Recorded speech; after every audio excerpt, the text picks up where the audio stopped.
안녕하세요, 올바람입니다. 어제는 전체적으로 좀 다 떨어지는 모습들을 보여줬습니다. 그동안 많이 올랐을수록 조정받는 모습들을 드러내기도 해서 에너지 섹터도 하락했고 빅테크들은 약보합을 보였으며 페이스북은 그 외에도 한 2% 오르는 모습으로 높은 상승을 보였죠. 금융주들도 전체적으로 빨강색을 띄웠고 반도체 분야도 어김없이 마찬가지였습니다. 이항이나 테슬라도 마이너스로 조정에 들어갔고 이항 같은 경우는 조금 더 큰 조정에 들어갔는데요. 약간은 쉬어가는 국면으로 들어왔다 혹은 기간 조정, 강보합 이 정도 사이로 볼 수 있겠습니다. 몇 가지 이유를 좀 꼽는다면 뉴스에 팔았다는 걸로 대부분 수렴되는 듯 하죠. 아무래도 부양책이 실제로 발표가 되더라도 그에 따라서 소비 지표의 부진이라든지 주가가 이만큼 올라 있다면 실제 경기도 이만큼 이제 낮아져 있는 상태에서 올라줘야 하는 시점인데 얘가 약간 부진한 모습들을 보이고, 그리고 실질금리라는 건 결국에는 얘네들이 이제 인플레로 올라오게 되더라도 명목금리를 낮춰줘야, 페드가 낮춰줘야 그래야 주가가 좀 더 갈 수 있는 것인데 지금 명목금리를 살짝씩 허용을 해주는 그런 모습들을 보이고 있기 때문에 약간은 안전선호 쪽으로 들어갔다 이렇게 볼 수 있겠고, 9월부터 지금까지 오면서 부양책 기대가 사실 여러 번에 걸쳐서 이미 다 반영이 돼 있습니다. 그렇기 때문에 이런 경제지표가 부진한 상황에서, 그리고 거의 이 정도면은 증세는 거의 확실하다 이런 내용으로 가는 듯 합니다. 그 대신에 조금 좋았던 섹터들도 있겠죠. 아예 다 안 좋을 수는 없고, 좋았던 섹터는 리츠와 유틸리티 그리고 헬스케어 쪽이 전체적으로 괜찮은 모습들을 보여줬습니다. 전반적인 하락을 보였고 많이 올랐을수록 많은 하락을 보였던 이런 장세였기 때문에 큰 걱정은 하지는 않습니다. 이 항도 일주일 사이에 한 70% 가까이 올랐던 것이기 때문에 오르는 점에 대해서는 당연히 조정폭이 이 정도면은 굉장히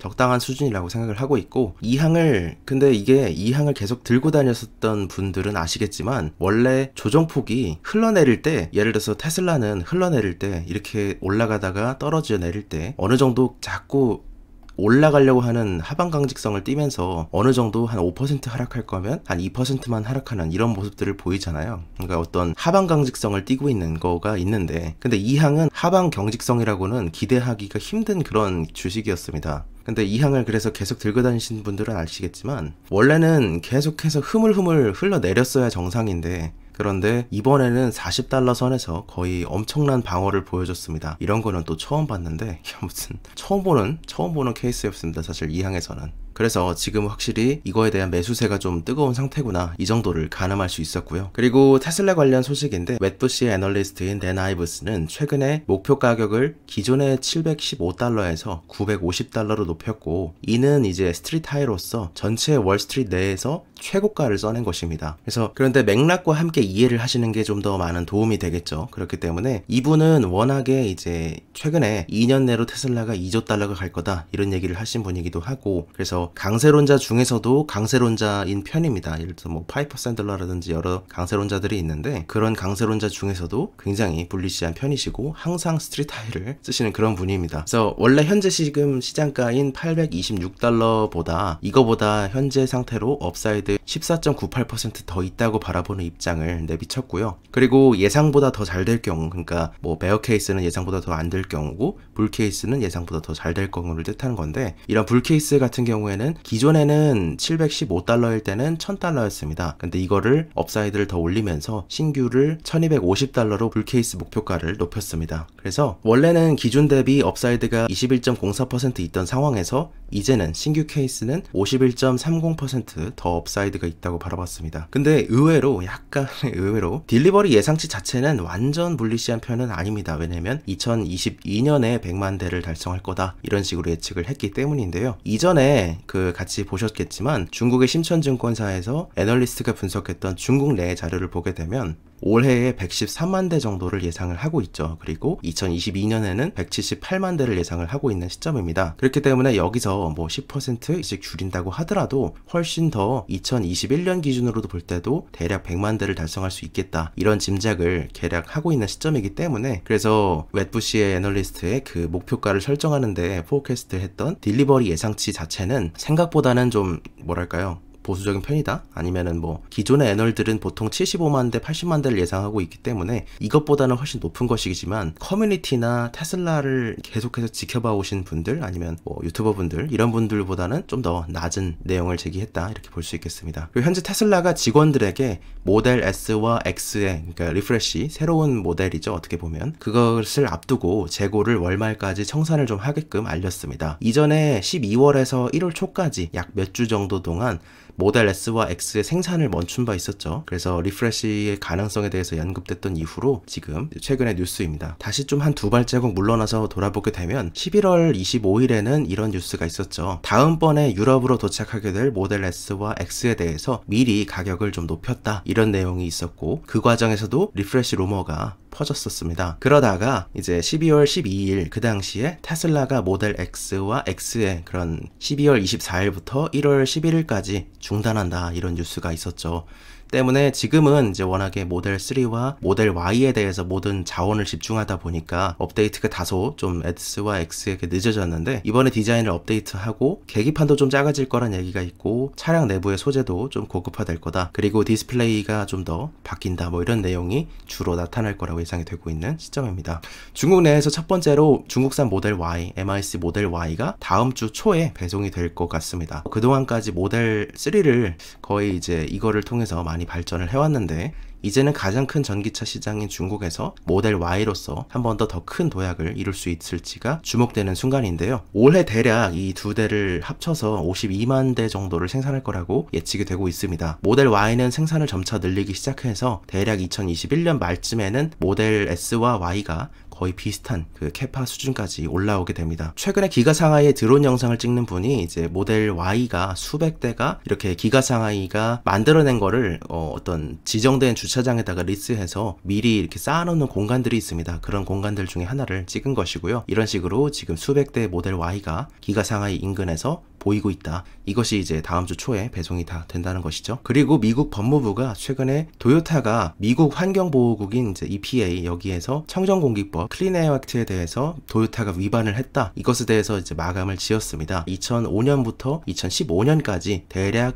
이 클린에어 액트에 대해서 위반했다는 사실을 알린 것인데, 결과적으로만 본다면 수백만 대의 차량 판매와 연관됐던 약 78개의 배기가스 결함 정보를 담은 보고서, 이런 것들의 제출을 연기를 했었고, 월스트리트저널에 따르면 도요타가 20개의 자발적인 이 배출가스 관련 리콜 보고서나 아니면은 이제 분기 보고서 대략 한 200개의 보고서를 제출을 했어야 됩니다. 이것에 대해서 좀 의도적으로 그렇지 못하게, 그러니까 체계적으로 그렇게 못하게 했다, 이런 내용입니다. 도요타의 대변인은 이에 대해서 일부 비공개 EPA 보고서를 제공하는 데 있어서 지연이 유발됐던 프로세스 갭이 있었다, 이런 얘기를 했고, 그러니까 우리가 이거를 이미 5년 전에 알았었고, 그것에 대해서 지금 이제 지연된 EPA 보고서를 제출하기 시작했고, 새롭게 보고 및 규정 준수의 프로세스를 시작했다, 그러니까 이미 시작했다, 이런 식으로 언급을 했습니다. 그리고 테슬라가 자체 인버터를 출시했던 것에 대해서 솔라이즈 관련, 이제 태양광 주식 관련해서 질문을 좀 주셨는데, 테슬라가 파워월과 연관돼서, 그러니까 솔라루프와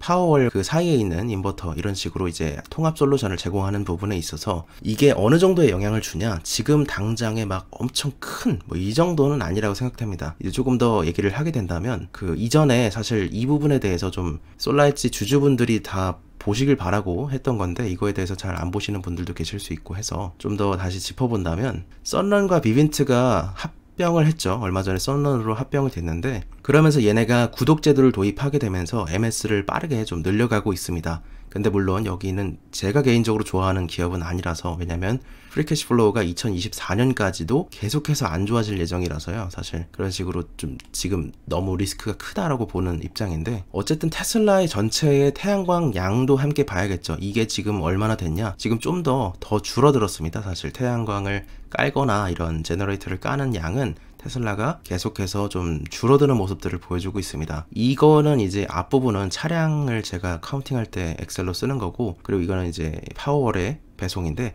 파워월의 배송은 많이 늘어나고 있죠. 근데 그 태양광의 전체적인 솔라 루프라든지 이런 걸로 대표되는 태양광 배치는 많이 늘어나지는 않았습니다. 그리고 오히려 좀 전체적으로 줄어드는 모습들을 보여주고 있죠. 지금 좀 올라가는 모습인데, 그랬기 때문에 이런 식으로 급격하게 얘네는 쉐어가 줄어들고 나머지는 올라가는 이런 모습들을 보여주고 있는 것이고, 지금은 조금 더 올라가 있습니다. 얘네 그 썬런과 비빈트 솔라가요. 그러니까 어쨌든 솔라엣지에 대해서 공부를 하면서 말씀을 드렸었지만 어떤 그런 건 있습니다. 솔라엣지가 전체 미국과 유럽과 나머지 이렇게 레스트 오브 월드에서 이거를 3대 3대 3으로 만들려고 하는 게 얘네의 이제 경영적 목표입니다. 그런데 지금은 유럽이 굉장히 많죠. 그만큼 지금 미국이 잘 못하고 있다는 뜻이기도 한데 몰락에 이쪽은 이제 늘리고 있는 중이니까요. 네, 마진상으로 볼 때는 미국에다가 파는 거 그리고 가정용 쪽이 아무래도 마진이 굉장히 좁습니다. 지금 잘하고 있는 거는 주로 가정용이고 그리고 이제 C&I 그러니까 상업용이 이제 막 성장을 하고 있는 시기죠. 이게 굉장히 빠르게 성장을 하고 있는데 그래서 가정용과 미국 판매가 마진이 높다. 그런 점을 꼽을 수 있겠죠. 그래서 이런 점에 있어서 테슬라가 경쟁 역량을 가진 인버터를 도입을 하게 된다면 조금의 위험이 있을 수는 있다. 그러니까 마진이 예를 들어서 뭐 쉐어를 한 5% 정도 뺏길 수는 있다. 이렇게 볼 수도 있겠지만 지금 유럽에서 상업용 매출이 굉장히 많이 올라가고 있는 상황입니다. 그렇기 때문에 전체 지난 3분기 기준으로 볼 때는 메가와트 기준으로 볼 때 가정용이 이미 49%를 차지를 했고 상업용이 51%만큼 올라왔습니다. 그러니까 아무래도 가정용은 짜잘짜잘한 거 여러 개를 팔아야 되는 거고 상업용은 그 단위가 굉장히 크기 때문에 상업용이나 유틸리티 쪽으로 만약에 솔라엣지가 제품군을 늘릴 수만 있다면 그거 자체의 호재가 더 크다는 그런 의미로 정리할 수 있겠죠. 계속해서 말씀을 드리는 이유가 이런 겁니다. 그래서 총 마진상은 높은데 지금 아직은 파워는 좋은 솔루션이나 테슬라의 솔라루프가 시장 파괴적인 역할은 하고 있지 못하기 때문에 이전에 3분기 솔라엣지 영상을 보시면 아시겠지만 4분기에 가이던스 제시했던 내용을 보시게 되면 솔라엣지의 2021년 전망은 개인적으로는 좋게 보고 있는 편입니다. 다만 여기서 이제 연계돼서 봐야 되는 건 테슬라의 마켓시어가 지금 크지 않다라는 논란에 있어서 기가 뉴욕이 지금 캐파를 많이 늘리고 있지 않습니다. 그래서 뉴욕의 캐파가 얼만큼 늘어나느냐 그게 앞으로 중요하다고 볼 수 있겠는데 지금 테슬라가 기가 뉴욕 캐파를 좀 늘리려는 것 같거든요. 근데 그게 언제인지 몇 메가와트만큼 늘리려는 건지 인버터도 얼만큼 늘리려는 건지 이런 걸 한번 잘 주시를 하게 되면 그걸 이제 리스크 분석 차원에서 솔라엣지 주주분들은 넣어두시면 될 것 같습니다. 오늘 투자의 생각 중 테슬라 및 솔라엣지 등 여러가지 생각은 여기서 정리합니다. 감사합니다. 올바른이었습니다.